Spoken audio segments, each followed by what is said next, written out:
Let's talk one more time about these three individuals about whom we have talked so often in previous lectures. Um, Henry Clay of Kentucky, Daniel Webster of Massachusetts, and John C. Calhoun of South Carolina, sometimes referred to as collectively the Great Triumvirate. If you are not aware, triumvirate was a leadership pattern in the Roman Republic where you had three leaders.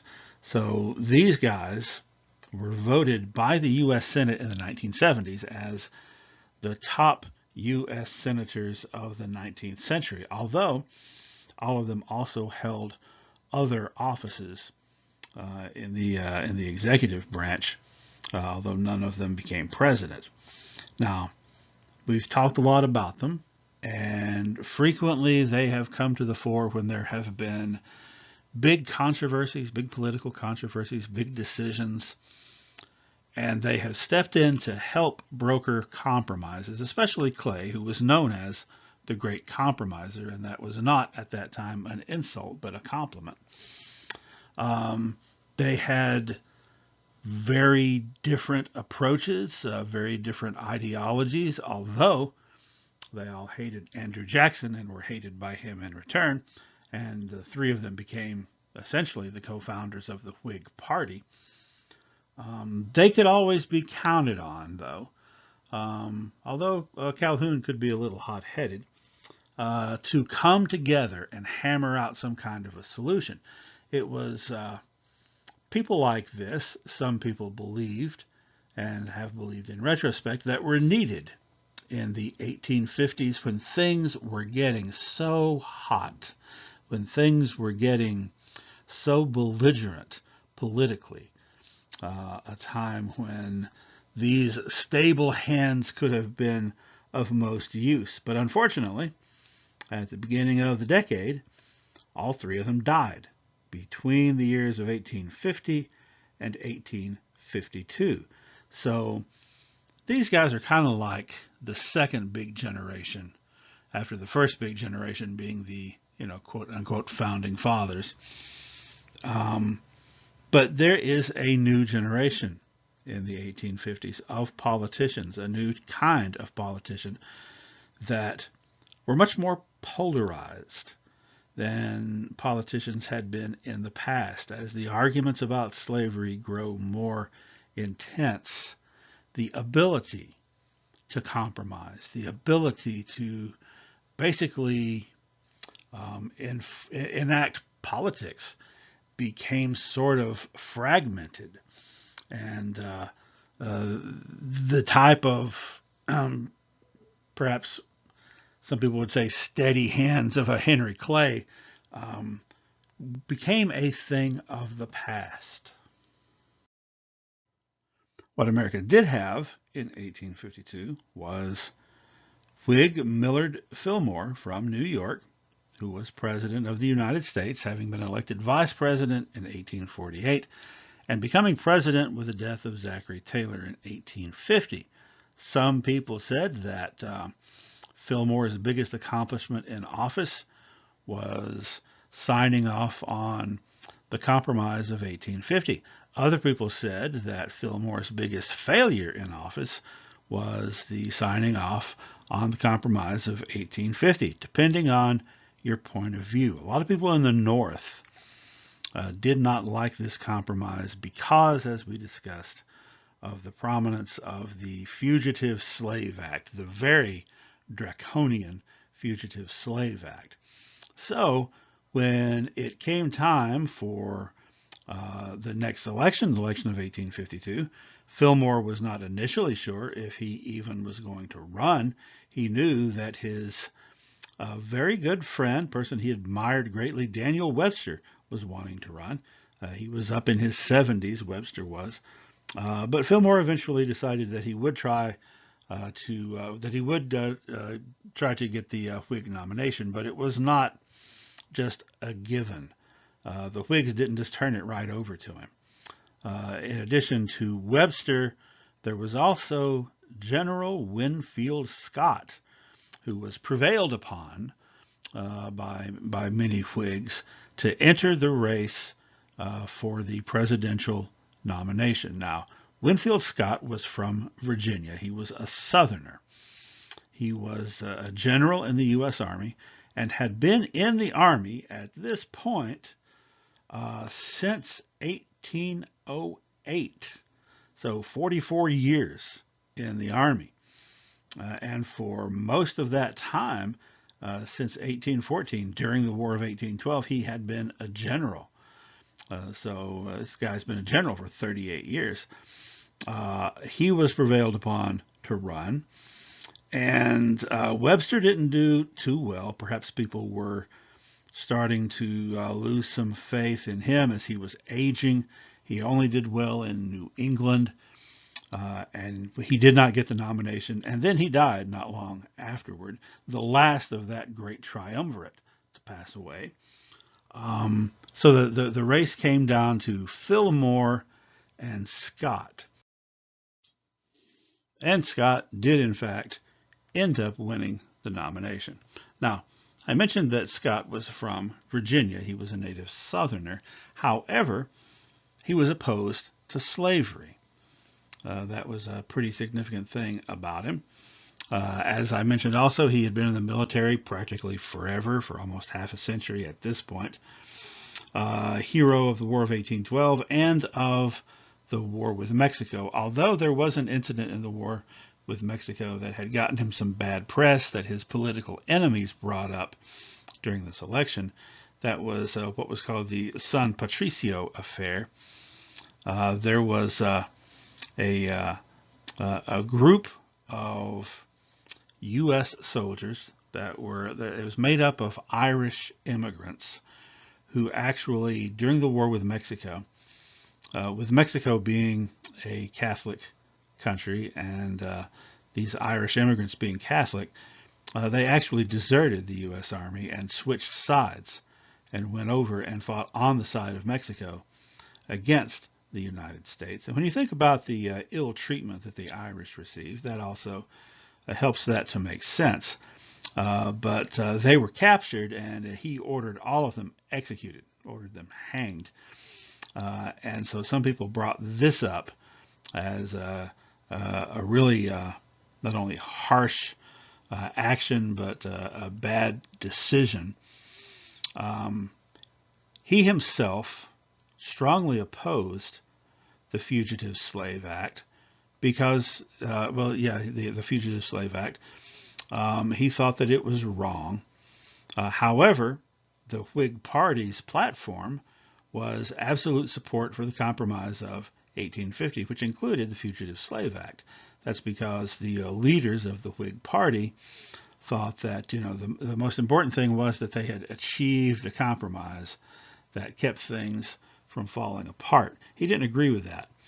He still, he reluctantly accepted the nomination of the Whig Party for president, but he condemned the Fugitive Slave Act. And a lot of other northern Whigs, were with him on that one. Over on the Democratic side, a dark horse candidate wound up winning. A dark horse candidate, of course, is someone that was not expected to win, maybe not even expected to come in second. But this guy did win the nomination. Franklin Pierce, former senator from New Hampshire. He had actually left the Senate 10 years earlier and had served in the U.S. Army in the war with Mexico. He had served under General Winfield Scott and had gained some renown for his actions as a commander in the war with Mexico. He was also, or he would turn out to be, what people at the time were calling a doughface, which actually was a word that showed up in the dictionary in 1847, Webster's dictionary. Doughface is someone who, quote, has the willingness to be led about by one of stronger mind and will, end quote. So doughface, meaning that their face can be changed by somebody just sort of like working with it like dough to turn it into whatever they want. And this term was commonly applied to northern politicians who supported the South, who the implication was did whatever their southern masters told them to do, did anything in their power to protect the institution of slavery. And Pierce was going to wind up in that mold, no pun intended, as would later James Buchanan. When the election took place, the Whigs were deeply divided. A lot of northern Whigs, as mentioned before, were very unhappy with the Fugitive Slave Act. Some of those northern Whigs said when Scott became the candidate for the party, we accept the candidate, but we spit on the platform. Well, the candidate himself spit on the platform, Winfield Scott. A lot of Southern Whigs refused to support Scott because he was anti-slavery. And so a lot of those Southern Whigs wound up voting Democratic for Pierce. In the North, a lot of Northern Whigs did not support Scott, in part because they felt that he did not condemn the Great Compromise and the Fugitive Slave Act enough. So a lot of them wound up switching their votes over to the Free Soil Party. So when the election was actually held, Scott, who was very highly regarded in the country, nonetheless had a huge loss handed to him. He only won 4 states. In the North, Vermont and Massachusetts, and in the South, Tennessee and Kentucky. The other 27 were carried by Franklin Pierce, who had about a 7-point lead in the popular vote as well. So Franklin Pierce becomes president. Winfield Scott remains a general in the U.S. Army, which he would continue to do for about another 10 years after this. Pretty quickly after the election of 1852, the new president, Franklin Pierce, is going to find his political future and his legacy bound up with this man, the Democratic senator from Illinois, Stephen Douglas. Now, Stephen Douglas had a dream, and that dream was a transcontinental railroad that would connect the railroads of the East with California. And a big part of that dream for Douglas was that it had to go through Illinois because that would benefit Illinois.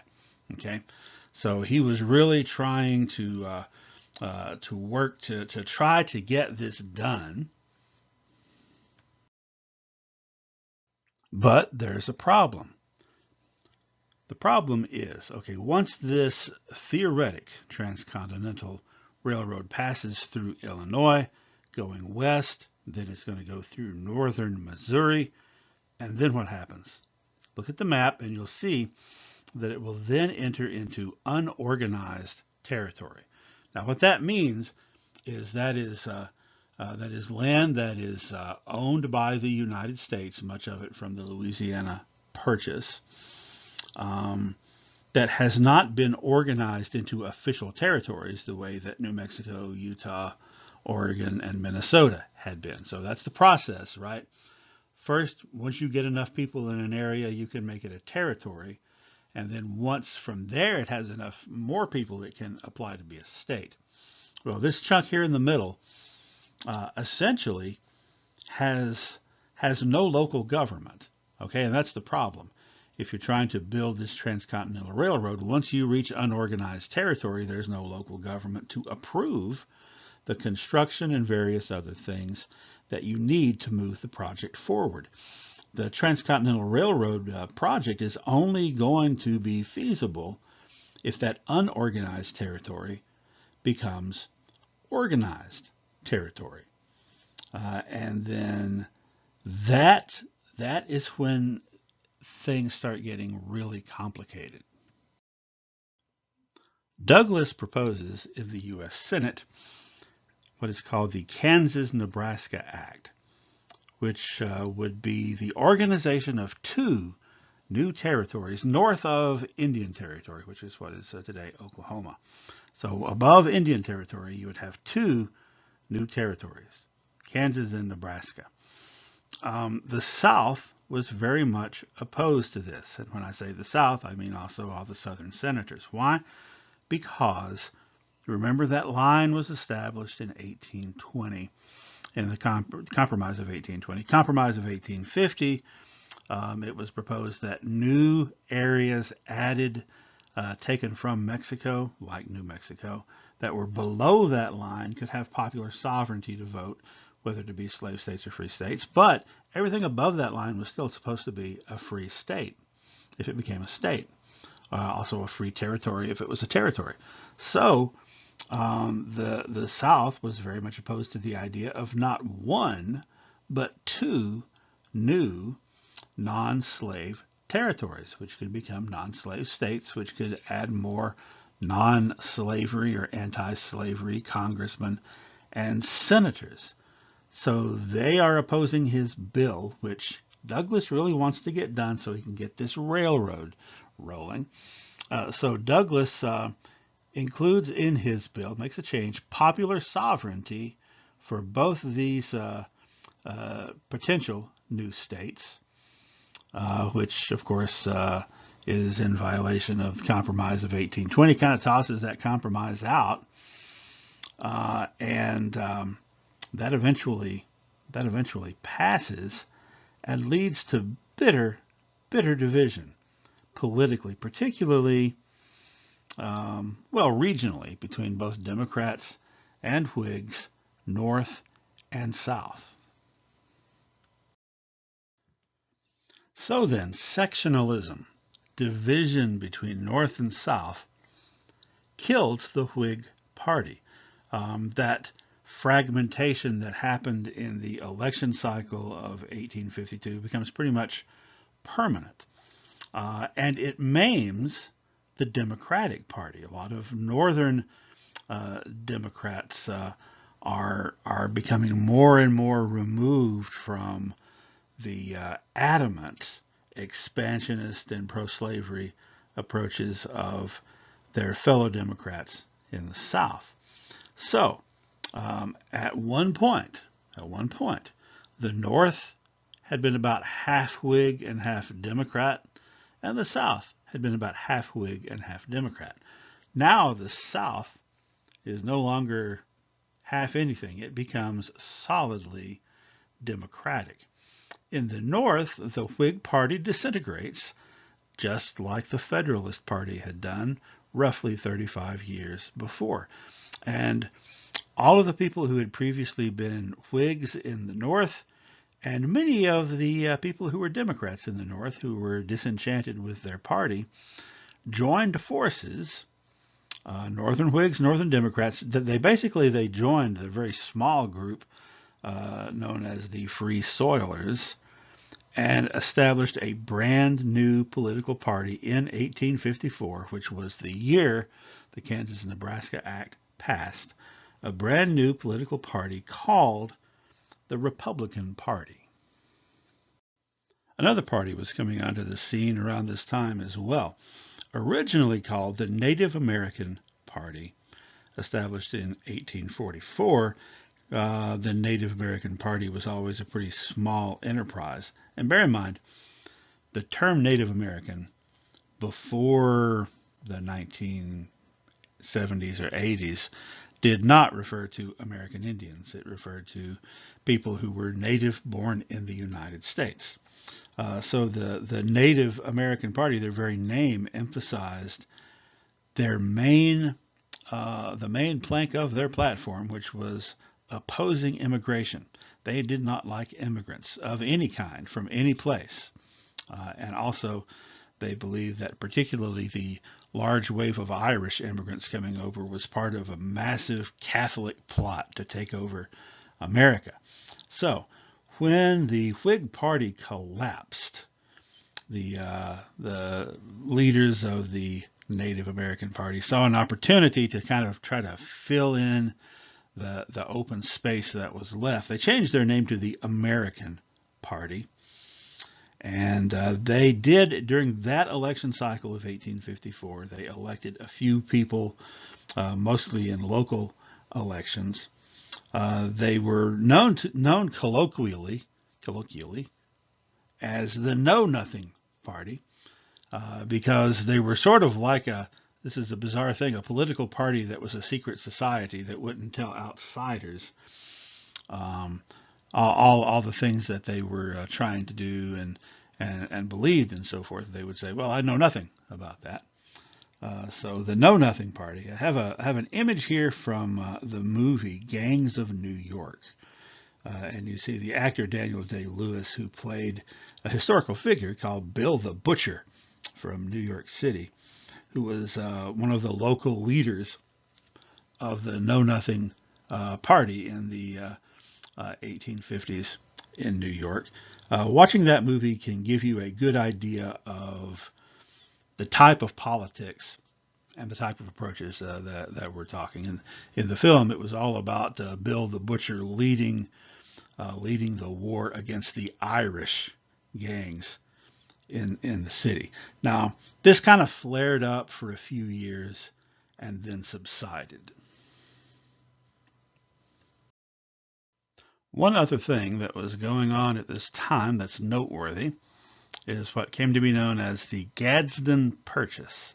So let's talk about that a little bit. Here in the image in the map, that area at the bottom of Arizona and the bottom corner of New Mexico that is in gold, in 1852, that still belonged to Mexico. That part was not taken during the war with Mexico. However, the Secretary of War, which today we call the Secretary of Defense, Jefferson Davis, former senator from Mississippi and future president of the Confederacy, he shared the same dream as Stephen Douglas of having a transcontinental railroad, except in his dream it went through the South, not through the Midwest. So he sent his friend James Gadsden, who was a railroad president from South Carolina, to meet with the leader of Mexico, who was still Santa Anna. Santa Anna was still in power in 1853 when Gadsden came and offered to buy this strip of land, which Santa Anna was reluctant to sell. Now, what Gadsden told him, and this was with the authority of Jefferson Davis, what Gadsden told him was the, quote, spirit of the age, end quote, indicates that the United States as it then existed would not be in place for much longer, but it would be divided in two, that there would be a secession of the southern states to form a new country. And that new country would, of course, be the only country that Mexico would have as a northern neighbor and would have to deal with.